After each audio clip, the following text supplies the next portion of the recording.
You are now at Abiola Right. Welcome.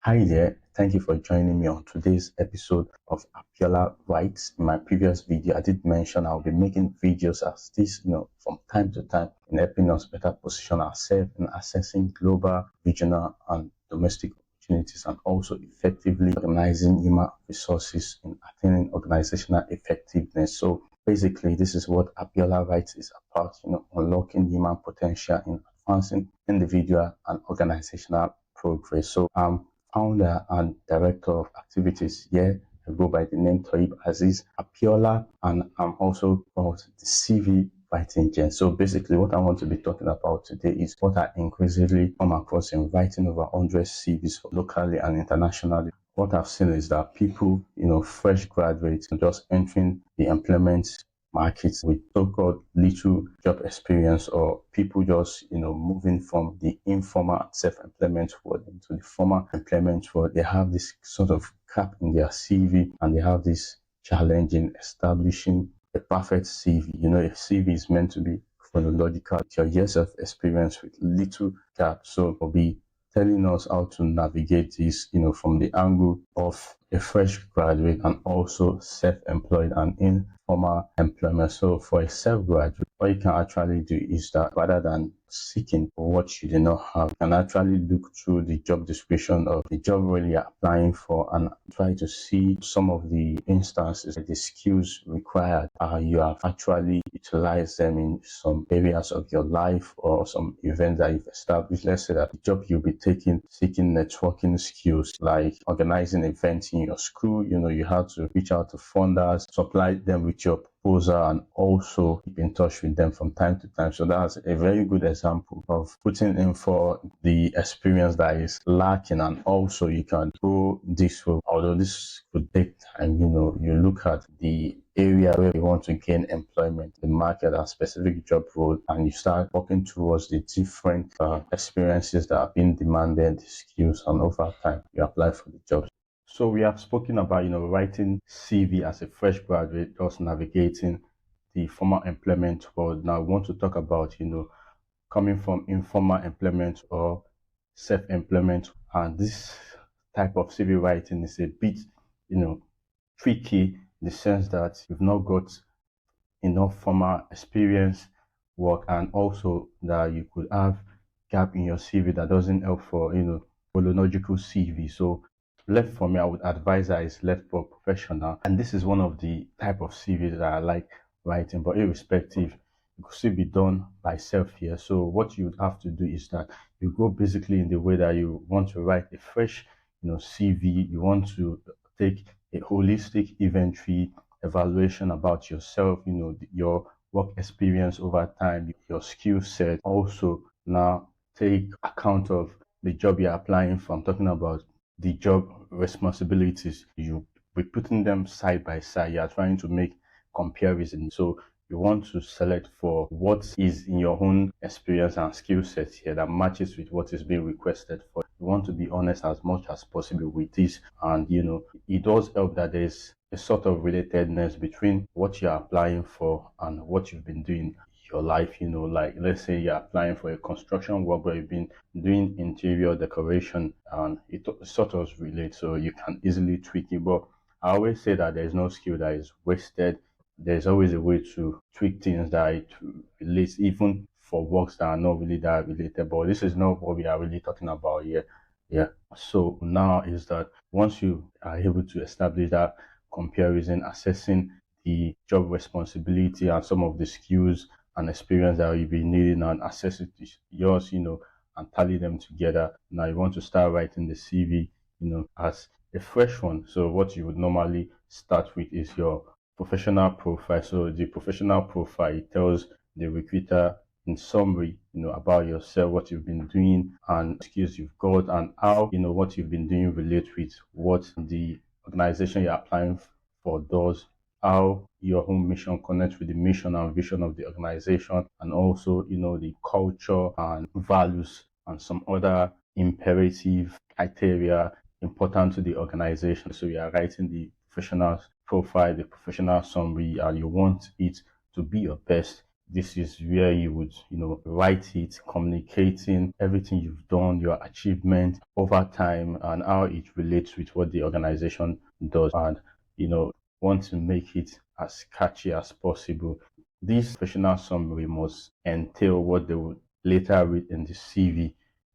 It's just a snapshot of the overall information that is in the CV. Yes. So from there now you advance to the job responsibility. But usually there used to be this sort of, qualification space for area of expertise and for your skills, and all of this you want to make sure that it also tallies with what the organization you're applying for is about and what they are asking for as well. So, you want to put that your competency, your area of expertise, the skills and all that down to the job responsibility part. Would advise that you begin with achievement. The reason for achievement is because it helps to communicate not only what you do or what you have done. So it gives the recruiter, the reviewer, or the employer this sort of picture in the mind that when you come, you are able to add this sort of value. And once you arrive, you hit the ground running. You don't necessarily need a whole lot of training, right? Done that, want to start writing the job responsibility. And like I've said before, it has to match what is being requested for. So is this where you start looking at what you've done and start putting it down and all that. So that's one part of it. And now you've written the job responsibility and you are still going to write for other roles and you want to adopt this kind of style of writing for other roles. So this is how you are going to navigate, writing a CV as a fresh graduate and also writing a formal CV as someone who has worked all life in the informal and self-employment world. But I would advise that if you are not able to do that, you seek the services of a professional. Right? This is one of the kind of CVs that I like writing because it's easier. What I normally do is that I place a call to you and try to garner and elicit the necessary information needed for making a presentable, logical, coherent, and chronological CV that makes a whole lot of sense. So calling you, wanting to know about all your skills, your experience so far, the training that you've done, the seminars that you've attended, and the certification that you've had, the volunteering that you've done, self-project that you've undertook, communal project as well that has making a very great CV, right? So I'll be giving you a feeling of one of the CV that I've done. This person was seeking international immigration, to get a construction job abroad, right? But the problem is that his work, his life has been self-employed. He took apprenticeship first, then he graduated to doing his own. So this is what he has done for almost 20 years. Now, based off this, he wants to emigrate, but he doesn't have formal experience and also formal CV. These are his experiences, right? And this is what you would use to write the CV. He came to me and I was able to work something out. Not really even something very interesting. So I'm going to be reading out his professional profile for you to see, and this is written in just 6 lines here. So hear me.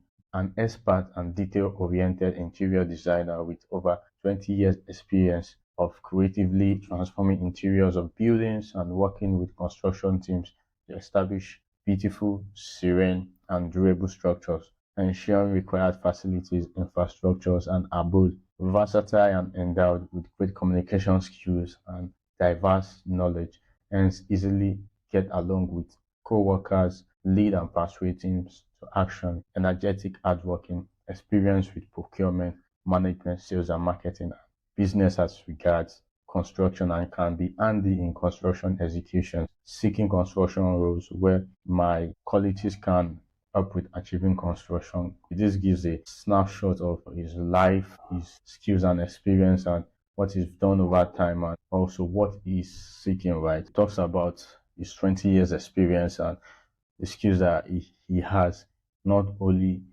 being able to lead, but also being part of a team. This is basically what many organizations will like. You're a self-starter and you're also able to relate with people, because you'll be working with people from time to time, right? So he's able to communicate that, and all the necessary skills required in the construction. You would need to be energetic, right? Whether to be moving stuff or to be building stuff, right? So he's saying it's energetic and hardworking, and his experience with procurement, because you are going to be dealing with some input procurement here and inventory, right? So he's also experienced with management, because you could be managing subordinate people, projects, programs, and all that. So he's also experienced with sales and marketing as well. Whichever area of life you are, sales and marketing is always important. It might not be about physical products, but the act of effective communication, persuading people to actually take action, effective communication for impact, right? So it's also astute business wise, seeking deals, trying to cut costs a bit, still maintaining standard quality of construction materials. So this all would be very handy. Imagine having all this in one person. Is more like they are well-rounded, and you'll be able to make a great addition into their team, right? So you don't just end that, you communicate what you're actually seeking, right? Is seeking construction roles where all these qualities that we mentioned and his experience so far can help with achieving the construction goals of the organization. You remember when I said that when you are evaluating your work history, your qualities, and your experience, comparing it with what the job specification is asking for in terms of your responsibilities, achievements, skills, qualities, experience, right? How they connect and how your mission connects with the mission of the organization. It does help to have this sort of relatedness. This is how it's done. I hope that you've been able to, pick good insights that will be applicable to making your CV stronger. And if you need any help with writing your CV, either as a fresh graduate, as someone from the informal self-employed world, trying to navigate the formal employment world, I can do that also. And maybe you've been in the formal employment space itself, you've been, using your CV for application, but it's not been generating results, is also something that I can do. Thank you so much for staying with me and listening to what I have to say so far. And I hope that you continue to be around for subsequent videos, enlightening you on how to make your CV stronger, your application stronger, to get the necessary jobs, the different opportunities that you're applying for. Do like, share, comment. Thank you.